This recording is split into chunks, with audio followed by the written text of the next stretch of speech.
The massive screen in Earth Defense Force headquarters lit up with red warnings. Commander James Anderson stood from his chair, his eyes fixed on the unknown object that had just appeared near Pluto's orbit. After years of preparing for this moment, first contact was finally happening, but not in the way anyone had expected. "Report," he ordered, his voice steady despite the tension in the room. "Sir, object appeared out of nowhere. It's about 500 meters long." "No match in our database," replied Mike, the young sensor operator. His fingers flew across the holographic controls, bringing up more detailed scans. "It's definitely not from Earth or any of our Mars colonies." Anderson nodded slowly. Humanity had spread throughout the solar system over the past 50 years, building bases on Mars, mining operations in the asteroid belt, and research stations on Europa. But this was different. This was what they had secretly prepared for all along. "Activate the quantum grid. Silent mode only. Let's see what they do," Anderson commanded. Around the solar system, hidden satellites and defense platforms came to life, their sensors focusing on the intruder while remaining undetectable. The alien ship moved slowly, clearly conducting its own scans. Its design was sleek and predatory, with sharp angles that reminded Anderson of ancient sea creatures. As it passed Neptune's orbit, more data poured in. "Sir, they're using some kind of faster-than-light communication. Our quantum interceptors are picking up transmissions," reported Lisa from the communications station. "They seem surprised." Anderson allowed himself a small smile. Of course they were surprised. Most alien civilizations probably expected to find a primitive species still struggling with basic space travel. Instead, they had stumbled upon a civilization that had mastered quantum technology, established a solar system-wide defense network, and developed weapons that could rival any spacefaring race. "They're launching smaller vessels," Mike announced. 4 scout ships heading toward different parts of the system. "Let them look," Anderson said. "But activate the tracking systems. I want to know every move they make." The scout ships spread out, one heading toward Mars, another toward the asteroid belt, and 2 moving deeper into the system toward Earth. They moved with confidence, clearly not expecting any resistance. Then one of the scouts passed through the first layer of Earth's defense grid. Alarms blared in the control room as the quantum sensors automatically recorded everything about the alien vessel, its technology level, weapons capabilities, shield systems, and most importantly, its weaknesses. "Sir, their tech. It's advanced, but not as advanced as we expected," Lisa said, studying the incoming data. "They're still using conventional shield systems. No quantum tech at all." Anderson's smile grew wider. Humanity's greatest advantage had always been its paranoia. After the Cold War, the world's governments had secretly agreed to maintain the appearance of division while working together to prepare for alien contact. They had pushed technology forward at an incredible pace, focusing on defensive systems and space warfare capabilities. "They're broadcasting something," Lisa announced. Well, sir, you should see this." The main screen switched to show a human face. That was the first surprise. The man wore an elaborate uniform covered in gold braiding and spoke English with a slight accent. "People of Earth, I am Ambassador Thomas Gray of the Galactic Empire. Your world has been chosen to join our great civilization. Prepare for integration into the Empire. Resistance is unnecessary and would only lead to unfortunate consequences." The room fell silent. Anderson looked at the faces of his crew, some angry, some worried, but none afraid. They had trained for this. "Send our standard response," Anderson ordered, "and notify the Council. It's time to show the galaxy that Earth isn't some helpless, primitive world waiting to be conquered." The message they sent was brief and clear. "This is Earth Defense Force. Our solar system is sovereign territory. Hold your position and await further instructions." As Anderson watched the alien ships on his screen, he couldn't help but feel a bit sorry for them. They had no idea what they were dealing with. Earth had spent decades preparing for this moment, And now these empires would learn why you don't try to bully a planet that had spent its entire history preparing for war. The first contact had begun, and Earth was ready. The United Earth Council chamber was silent as Ambassador Thomas Gray's hologram towered above them. The former Earth citizen, now wearing the gold and black uniform of the Galactic Empire, looked down at the assembled leaders with a practiced smile. "The Empire offers Earth a great opportunity," Gray said, his voice echoing through the chamber. "Join us willingly, and you'll receive advanced technology, trade rights, and protection. Refuse." He paused for effect. "Well, let's just say no planet has ever refused." President Mary Walker sat calmly in her chair, studying the man who had betrayed his own species. Around her, 200 council members from Earth and Mars colonies watched the exchange. None showed fear. "And how did you come to serve the Empire, Mr. Gray?" she asked, her voice carrying a hint of steel beneath its politeness. Gray's smile flickered. "I showed wisdom, Madam President. I recognized the Empire's power when they found me on our colony in Europa. I chose to help them understand humanity." "Understand us?" Walker allowed herself a small laugh. "Yet you clearly don't understand us yourself." She pressed a button on her chair. The chamber's walls became transparent, revealing the city outside. But it wasn't just any view. It showed the hidden reality of Earth's capital. Advanced vehicles moved through the air in perfect patterns, quantum computers controlled traffic flows, and massive defense towers stood disguised as regular buildings. "We've been busy, Mr. Gray," Walker said. "While you were helping the Empire, we were preparing." Gray's hologram flickered as he leaned forward, his eyes widening at the sight. "Impossible. Our scans showed nothing like this. You can't have." "Advanced quantum shielding," Walker explained. "It doesn't just protect us. It hides our true technology level. Something you would have known if you hadn't left 5 years ago." The council members smiled as Gray's confident expression crumbled. On screens around the chamber, they could see the Empire's ships still holding position near Pluto, unaware that Earth's defense grid had already mapped every weakness in their design.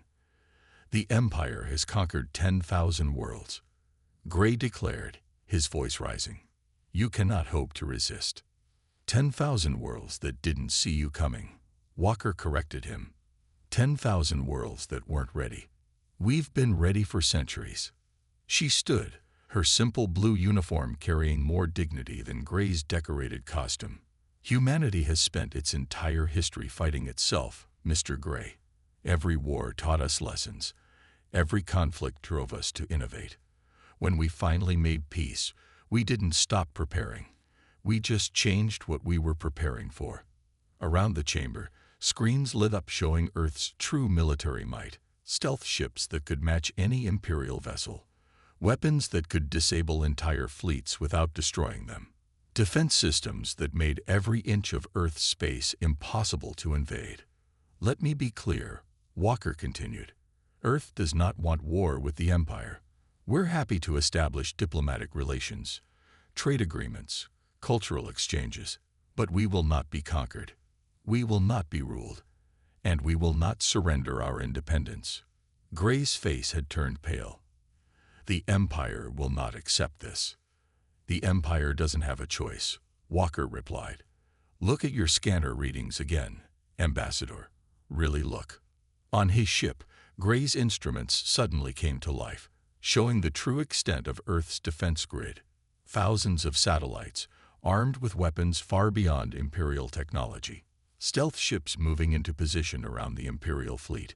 Energy readings that dwarfed anything in the Empire's database.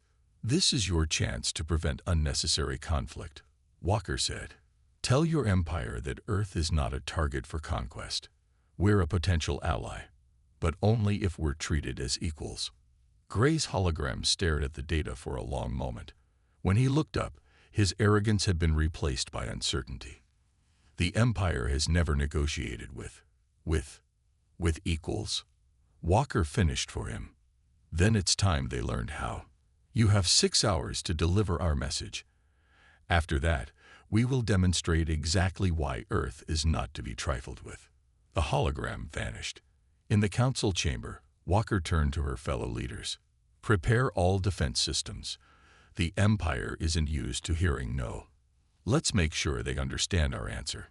The council members nodded. Earth had spent generations preparing for this moment. Now it was time to show the galaxy that humanity was not just another species to be conquered. They were a force to be reckoned with. The 6 hours had passed. The Imperial fleet's response came not with words, but with actions. 1,000 warships emerged from hyperspace near Jupiter, their weapons already charging. Admiral Robert Stone watched from the bridge of the EDS Defender, Earth's flagship hidden behind Mars. His face remained calm as he studied the tactical display, just as we expected. They always start with overwhelming force. "Sir, Imperial ships are launching fighters," reported his tactical officer. "They're forming attack groups." Stone nodded. "Let them come. Activate the quantum grid." Across the solar system, hidden platforms came to life. The Empire's ships didn't notice the invisible web of energy forming around them. They were too busy preparing for what they thought would be an easy victory. "Imperial ships are broadcasting their message," the communications officer announced. On the main screen, Ambassador Gray appeared again. "This is your final warning," Gray said. "Surrender now, or we will demonstrate the Empire's power." Stone pressed a button on his chair. "This is Admiral Stone of the Earth Defense Force. We saw your 1,000 ships coming. Did you see ours?" Suddenly, 500 Earth ships dropped their stealth fields. They had been there all along, surrounding the Imperial fleet. But that wasn't Earth's real surprise. "Quantum grid at full power," reported the systems officer. "EMF weapons ready." "Send them our demonstration," Stone ordered. From the hidden platforms throughout the solar system, invisible beams of energy shot out. Where they crossed, they created points of intense electromagnetic force. The Imperial ship's engines began to sputter. "Sir, their shields are failing," the tactical officer reported with a grin. "The quantum grid is disrupting their power systems." On the tactical display, red dots representing Imperial ships started turning yellow as they lost power. Their fighters, cut off from their motherships, drifted helplessly in space. "By the Empire." Gray's voice came through, filled with shock. "What are you doing to our ships?" "Something your scans couldn't detect," Stone replied. "We've spent decades developing weapons that disable rather than destroy. We don't want to kill anyone, Ambassador. We just want you to understand that you cannot conquer Earth." The Imperial fleet's formation had completely broken down. Their mighty warships, each capable of destroying this city, now floated powerless in space. But the Empire wasn't finished yet. "Second wave incoming," shouted the sensor officer. Another 500 ships appeared, these ones staying back and launching long-range missiles toward Earth. Stone allowed himself a small smile. They were about to learn lesson number 2. "Activate the gravity wells," he ordered. Hidden generators around the solar system activated. The Imperial missiles suddenly changed course, caught in artificial gravity fields that pulled them into harmless paths where they exploded safely in empty space. "Impossible." Gray's voice cracked. "You can't have mastered gravity manipulation. Even the Empire hasn't perfected that technology." "Humanity has had a lot of time to prepare," Stone explained. "Every alien movie, every science fiction story, every theory about space warfare. We used them all to prepare our defenses. Did you really think we spent all those centuries just fighting each other?" The second wave of Imperial ships tried to retreat, but the quantum grid had already expanded to surround them. One by one, their engines died too. "Launch rescue ships," Stone ordered. "Let's show them how Earth treats defeated enemies." Earth's vessels moved forward, extending docking tubes to the powerless Imperial ships. Instead of destroying them, Earth's forces began evacuating their crews, providing aid and medical care to any injured. "Why?" Gray asked, watching the rescue operation. "You could destroy us all." "Because this is who we are," Stone replied. "We're strong enough to show mercy. Remember that when you report back to your empire. As Earth's ships continued their rescue work, Stone sent a message to Earth Command. Phase 1 complete. The Empire has learned their first lesson about humanity. We don't just fight well. We win on our own terms. The first battle was over. Earth had faced the mighty Galactic Empire and won without destroying a single ship or taking a single life. It was a victory that would shock the galaxy. And it was only the beginning. Commander Peter White stood in the Imperial flagship's control room, his Empire uniform feeling heavier than usual. As one of the humans who had joined the Empire years ago, he had promised them that Earth would be an easy conquest. Now, he watched in disbelief as Earth's true power was revealed. Our entire network, it's been compromised, he reported to the Imperial High Command's hologram. Earth's quantum computers didn't just break our codes, they rewrote them while we were using them. The Imperial Admiral's alien face showed confusion. Impossible. Our systems are the most advanced in the galaxy. No, sir, White replied, his voice bitter with the realization. We just thought they were. On screens around him, he watched Earth's technology at work. Microscopic nanites, released during the rescue of Imperial crews, had spread throughout the Imperial fleet. But instead of destroying the ships, they were repairing them and gathering information. Their nanite technology is beyond anything we've seen, White explained.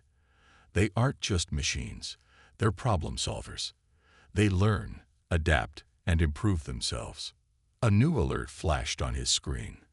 Across the galaxy, Imperial communications were failing. Earth's hack had spread through the quantum network like a tidal wave, revealing secrets the Empire had kept for centuries. Sir, White continued, they're not just defending their solar system. They're showing us how outmatched we really are. In Earth's Defense Command, Lisa worked at her station, directing the quantum infiltration. All Imperial networks accessed. She reported to Commander Anderson. Their entire command structure is open to us now. Anderson nodded, watching the streams of data flow across his screens. Show them File Earth 7, he ordered. Let them see what they're really dealing with. Throughout the Imperial fleet, screens came to life with images that shocked even the most seasoned officers. Earth's hidden shipyards inside Mercury, building vessels that could outrun anything in the Imperial fleet, bases beneath Europa's ice, developing weapons that could disable entire armadas without bloodshed, quantum computers that made Imperial technology look like children's toys. We didn't want to show you all this. Anderson's message played across every Imperial ship. We would have been happy to share our advances peacefully, but you chose conquest over cooperation. In his command room, White watched his Empire's confidence crumble. They were never primitive, he whispered. They were waiting, building, preparing. The nanites continued their work, transforming Imperial ships from within. Not to destroy them, but to improve them. Engines became more efficient. Shields grew stronger. It was like watching centuries of technological advancement happen in hours. Think about what this means, Anderson's message continued. If this is what Earth can do while holding back, imagine what we could achieve together as equals. White looked at his own ship's systems. The nanites had already improved its efficiency by 300%, and they were still working, still learning, still evolving. Admiral, he called to the Imperial Command. Earth isn't a threat to the Empire. They're a warning. They're showing us that our way, conquest and control, isn't the path to advancement. Through the quantum network Earth now controlled, the truth spread across the galaxy. Humanity hadn't just prepared for war, they had prepared to reshape the very nature of space travel, communication, and cooperation between species. Your empire has two paths forward. Anderson's final message declared, continue trying to conquer us, and watch as we dismantle your technology piece by piece, or accept our offer of friendship, and let us show you what humanity can really do when we work together. White looked at his improved systems, at the quantum network now running at speeds he had never thought possible, at the nanites turning ancient Imperial technology into something new and wonderful. "We thought we came to conquer a primitive world," he said to the Imperial command. "Instead, we found something much more valuable. A civilization that could teach even the mighty Empire new ways to grow." The Empire's greatest fleet hung in space, transformed and improved by Earth's technology. It was no longer a force of conquest, but a demonstration of what humanity could offer to a galaxy ready to learn. It wasn't just a defeat for the Empire. It was a revolution in how civilizations could interact, and it had only taken one planet, standing firm against a galaxy, to show the way. Operation Thunderbolt began at midnight Earth time. 500 stealth ships, hidden from Imperial sensors by advanced quantum cloaking technology, jumped into hyperspace. Their mission: to show the Empire that Earth could strike anywhere, anytime. Admiral Stone stood on the bridge of the lead ship, EDS Shadow. "All ships report ready," his tactical officer announced. "The Empire still has no idea we're coming." "Begin Phase 1, Stone ordered. "Let's show them how Earth fights." Across Imperial space, Earth's ships appeared simultaneously near major military bases, but they didn't fire weapons or launch attacks. Instead, they'd broadcast a simple message on all frequencies: watch and learn. In the Imperial capital, alarms blared as their sensors suddenly came alive. Unknown ships detected. An officer shouted, "They're everywhere." The Emperor himself, a tall figure with ceremonial armor, watched in shock as Earth's vessels appeared on his command center's main screen. How did they get past our defenses? Before anyone could answer, Earth's ships released clouds of advanced nanites. Unlike the previous ones used in the solar system, these were programmed for a different mission: information warfare. Imperial Command, "This is Earth Defense Force." Stone's voice echoed through every Imperial communication system. "Your weapons are now under our control. Don't worry, we won't use them. We just want to demonstrate what real power looks like." One by one, Imperial defense systems shut down. Massive weapon platforms turned themselves off. Shield generators powered down. But nothing was destroyed. Earth was making a point. "Sir," Stone's communications officer reported, "we're picking up transmissions from dozens of worlds." They've never seen anyone challenge the Empire like this. On thousands of Imperial worlds, populations watched in amazement as Earth's ships danced through their most advanced defenses like they weren't even there. The mighty Empire, which had conquered so many worlds, was helpless. "They could destroy everything," whispered an Imperial general. "Why aren't they attacking?" The answer came in Stone's next broadcast. "We are not conquerors. We are not destroyers. We are humanity, and we believe in giving chances, even to those who try to conquer us." Earth's nanites had now spread throughout the Imperial network. Every piece of military technology, every weapon, every defense system was under Earth's control. But instead of using this power for destruction, they used it for demonstration. Suddenly, all Imperial screens showed images from Earth's history: wars, conflicts, but also moments of peace and cooperation. They showed how humanity had learned from its mistakes, how they had grown stronger by working together. "Your empire is built on conquest," Stone's voice continued. "Ours is built on survival, adaptation, and ultimately, cooperation. Today, we could destroy your military might. Instead, we offer you a choice." In the Imperial Palace, the Emperor watched as Earth's ships began powering down Imperial weapons in a cascading wave across his empire. Not destroying them, just showing they could control them at will. "What are their demands?" the Emperor asked, his voice tight with anger and fear. The answer appeared on his screen: recognition of Earth's independence, equal trading rights, and a new approach to galactic relations, one based on respect, not power. Stone watched from his command chair as reports flooded in. Imperial worlds were already calling for changes. Species that had been conquered generations ago saw hope for the first time. "Sir," his tactical officer reported, "Imperial forces are standing down across all sectors. They're requesting to open diplomatic channels." Stone nodded. Send them our response. Earth accepts your request for peace talks. Let's build something better than an empire. Let's build a future. The stealth ships began powering down their nanite control systems, leaving Imperial technology functional, but with a clear message. Earth could do this again, anytime they chose. Operation Thunderbolt complete, Stone reported to Earth Command. The Empire has learned that conquering worlds isn't power. Real power is choosing not to conquer when you can. As Earth's ships prepared to return home, they left behind a changed galaxy.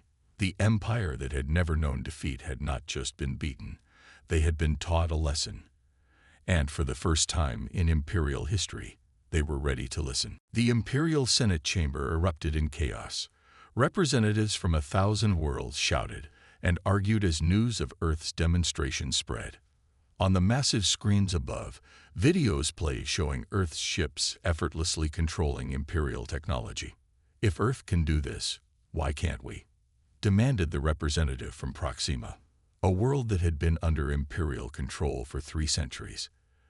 They've shown us the Empire isn't as powerful as we thought. The Emperor sat silently on his throne, watching his empire crack at its foundations. Beside him, his advisors frantically read reports from across Imperial space. World after world was demanding independence, or at least the same rights Earth had claimed. 3 more systems have declared independence, an advisor reported nervously. They're calling it the Freedom Wave. In Earth's diplomatic center, President Walker watched the uprising spread across Imperial space. Hundreds of holographic displays showed different worlds rising up, not with violence, but with determination inspired by Earth's example. They're doing exactly what we expected, she told her council. The Empire maintained control through fear and the belief they were technologically superior. We shattered both beliefs at once. On the colony world of Centauri Prime, the local Imperial governor watched helplessly as his citizens celebrated in the streets. They carried makeshift Earth flags alongside their own ancient banners, symbols that had been banned for generations. Earth's diplomatic ships are requesting permission to land, his aide reported. They say they're here to help negotiate a peaceful transition. Across Imperial space, Earth's diplomatic fleet moved with purpose. Unlike their military ships, these vessels arrived openly, offering help to any world that wanted to reform. Their message was simple. Freedom didn't have to mean chaos. Back in the Imperial Senate, the Emperor finally stood to address his crumbling empire. Perhaps, he said, his voice carrying the weight of revelation, we have been wrong all these centuries. Earth has shown us there is strength in independence. The Senate fell silent. Never in Imperial history had an emperor admitted error. Sir, one senator called out, are you suggesting we simply let our empire fall apart? No, the emperor replied. I am suggesting we let it evolve. On 100 worlds, Earth's diplomatic teams helped local leaders establish new governments. They shared Earth's history, its mistakes, its civil wars, its eventual path to unity. They showed how different peoples could work together without losing their identity. Your people don't have to follow Earth's exact path. Walker's message played across these worlds. But you can learn from our journey. Unity doesn't require uniformity. Strength doesn't require submission. In the Imperial Military Academy, Commander White addressed a room of shocked officers. Earth didn't just beat us tactically, he explained. They beat our entire way of thinking. They showed us that the strongest fleet isn't the one with the most ships. It's the one with the best reasons to fight. The rebellion wasn't fought with weapons but with ideas. Worlds that had been bitter enemies under Imperial rule began talking to each other, inspired by Earth's example of cooperation over conflict. Another sector has requested Earth's assistance in forming a local council, reported Lisa to Commander Anderson. That makes 17 in the past week. Anderson nodded, watching the Empire transform on his tactical display. The rigid lines of Imperial authority were being replaced by networks of cooperation and mutual support.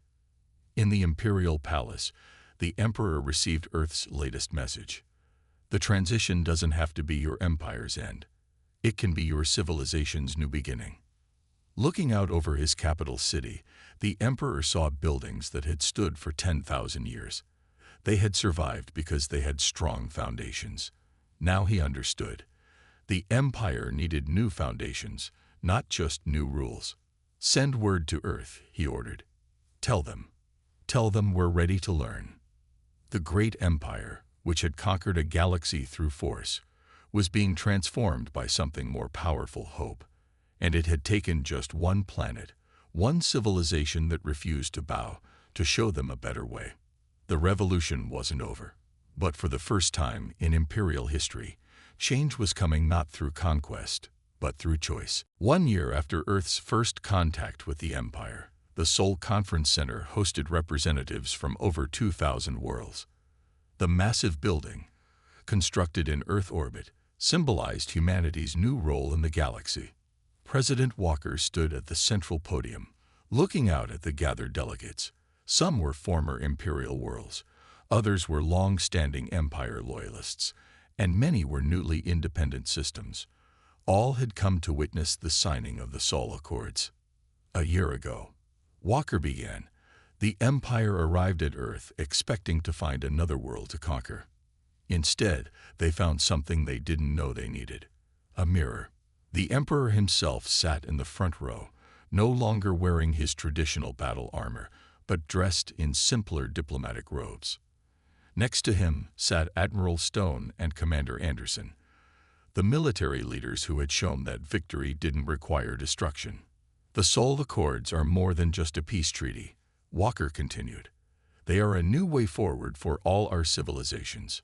On the huge screens behind her, images showed the changes of the past year.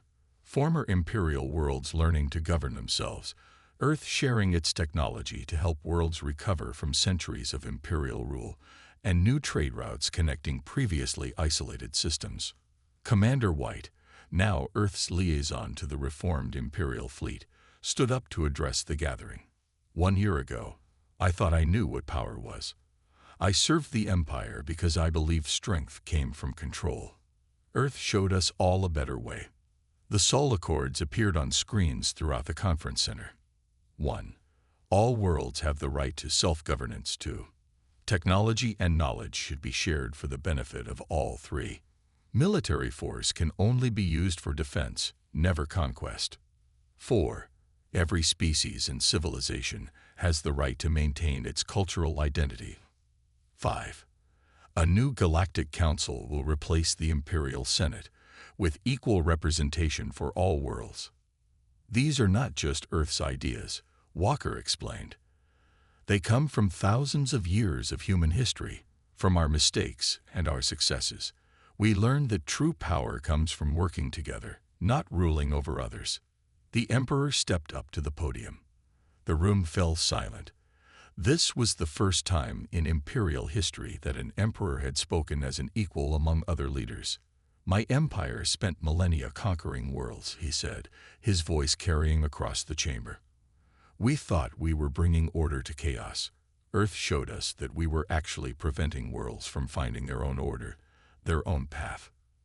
In deep space, Earth's defense fleet patrolled alongside ships from newly independent worlds. Their crews worked together, learning from each other. Earth's advanced technology was being shared, but with wisdom gained from humanity's own violent history. Each world represented here has its own story, Walker continued. Its own struggles, its own triumphs. The Seoul Accords don't erase those stories. They ensure that every civilization can write its own next chapter. The signing ceremony began. One by one, representatives from thousands of worlds stepped forward to add their marks to the document that would reshape galactic civilization. The Emperor signed not as a ruler, but as one leader among many. Earth remains ready to defend freedom across the galaxy, Admiral Stone announced. But we hope our ships will be remembered not for their weapons, but for the helping hands they extended. As the final signatures were added, cheers erupted throughout the conference center. Centuries of Imperial rule had ended not in destruction, but in transformation. Earth had done more than defend itself. It had changed the very nature of galactic civilization. Let history remember this day, Walker concluded, not as the end of an empire, but as the beginning of something greater. A galaxy where every world can reach its full potential, where cooperation replaces conquest, and where the only true power is the power we share. The Seoul Conference Center lit up with celebration as the accords became official. Earth, the planet that had dared to say no to an empire, had helped create something unprecedented. A galactic civilization based on freedom, cooperation, and mutual respect. Humanity had not just survived its first contact with galactic civilization, it had transformed it. And as the celebrations continued, the stars themselves seemed to shine brighter, illuminating the dawn of a new age in galactic history.